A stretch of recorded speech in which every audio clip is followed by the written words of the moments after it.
Blood for the blood gods, calls for the throne of corn. Hey everybody, it's Jason Blaha here, and once again it's time for chaos mode training, and today is posterior chain day.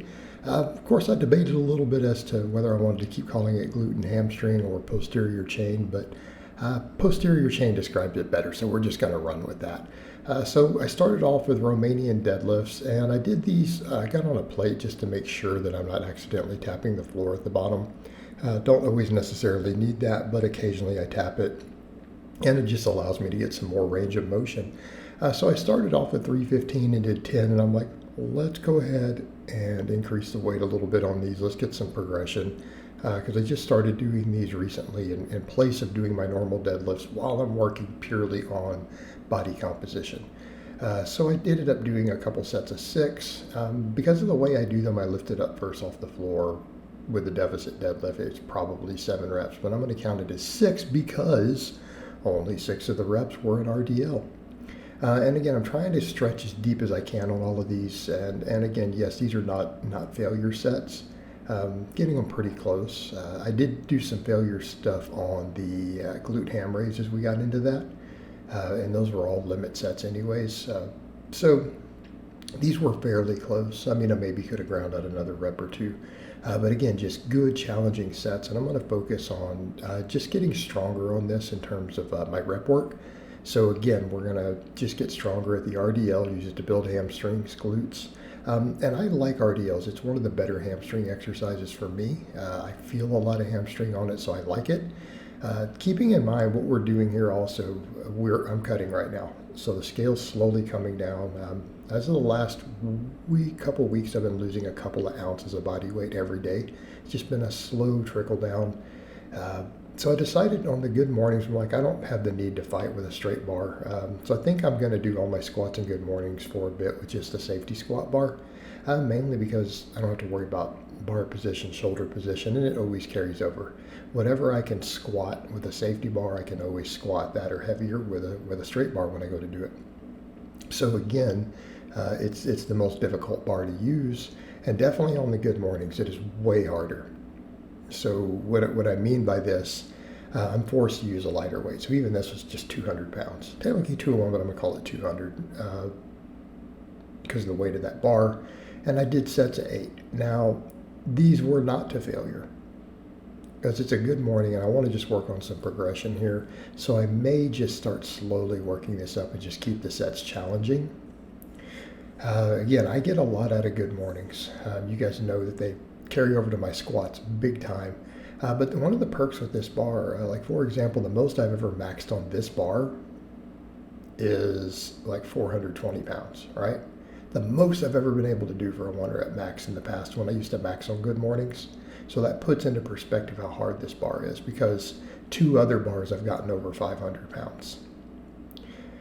So right now these are challenging because I haven't been doing them, and I'm trying to really focus on getting the longest range of motion possible in terms of the stretch.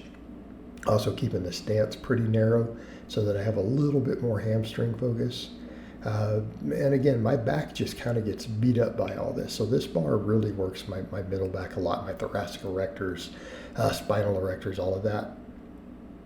So after all of that, because both of those movements do have a back focus and it's all a hip hinge, I come in and I do my glute ham raises because this actually gives you flexion of the knee, which works one of the other functions of the hamstrings. And these, taking them to limit sets, and again with short breaks, I started very, very quickly running out of steam. So I got like 12 reps and then 9, and then I think on the last one I got like 6 or 7, and then did a rest pause and got 1 more and then failed. So again, difficult exercise this far into the workout. So it starts out strong, but then like I said, I get tired very quick with only like 2-minute breaks. So that's the other thing I'm doing. I'm trying to keep these workouts shorter because I'm doing really nothing as supersets, and I'm just focusing on body parts. So like I said yesterday on the chest and tricep day, performance degrades pretty quick on individual sets because I'm keeping the rest times reasonably short. So a lot of times people see the tonnages that I move in workouts, and I'm like, yeah, but guys, because when I'm supersetting those big lifts, I mean, I'm sometimes taking 5 minutes between the supersets, even though, like a pull-up is done immediately after a bench. So with this stuff, I'm cutting the rest times down just to keep these workouts within a reasonable time frame. But that does mean on a set-to-set basis it's challenging. So by the time we get to something like a third exercise like this, it is very difficult to maintain that performance. So like on the glute ham raises, I tend to lose reps on every set. Whereas in stuff like the other movements, I can maintain it for a while. But again, this just kind of shows how much hamstring fatigue is being created. However, again, good workout with this. So on the last set, I ended up definitely reaching failure. On the second set, it was a grind. It was a grind on the last rep. But I ended up actually failing on the third set. So it went from 0 reps in reserve to actual failure. All right. So I think this is the third set. Yeah, so I did a little rest pause, got another rep, and then tried to get one more, and then came down and couldn't come up. So we reached true muscle failure. And then, of course, after that, I do my reverse hypers, and then I did supersets of the reverse hypers with my hanging leg raises. So I'm trying to do 2 sets of hanging leg raises at the end of every single workout so that I get ab training and grip training and all of that every day. So here my reps are obviously higher. I'm going for like 20 rep sets. So all my other stuff is, more moderate rep, anything from 6 up to about 12. And then when I get to this is really a finisher. So I take the reps pretty high.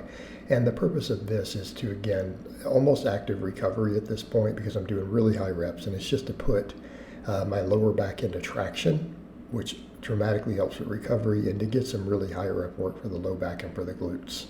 And again, this is the reverse hyper is one of those exercises I really feel in my glutes.